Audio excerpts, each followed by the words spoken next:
talk a little bit about universal design. This is the section that we're going to end up with today, or actually tomorrow, I think. Starting with text, creating scripts, saying things twice. What I mean by that is I have a week 1 agenda here, and there's my week 1 agenda also over here. They're just quick links to the same actual file, so I, as the professor, don't have to create and update 2 different places in my course.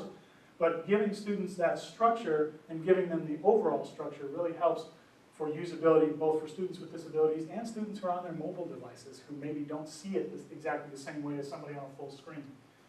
If you're not using the alt text tags for your images, A, you're a bad person.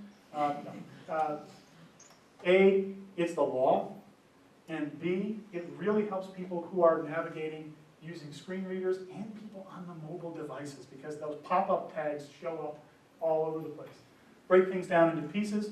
I would never, like we're recording this session today, I would never share that full session with students. I'd break it up into 2 or 5 or 7-minute chunks and say, here's chunk 1, 2, 3, 4, and so on.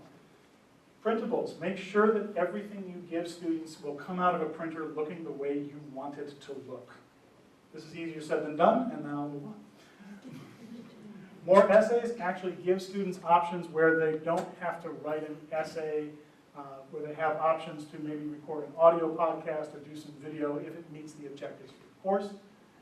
Give students transcripts. Ask students to respond to you in ways that aren't just keying things into the keyboard. One of the most inventive things I ever saw was I had a colleague who wasn't in the music department. This was an English professor who asked his students to sing the responses to one of the assignments. And some of the students actually got together and did it, with guitar accompaniment and so on. And I'm not sure if it rhymed. Accepting more formats. This doesn't necessarily go into whether you're accepting things on floppy disk, but I know it's kind of a canard.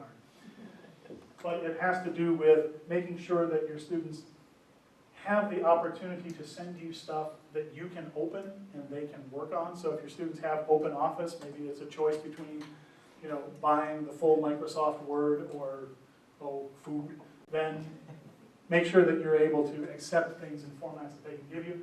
Point outside of your course and play it again is something where I encourage people to put their content into their online courses in formats so that students can look at it over and over again if they have questions or want to see it again.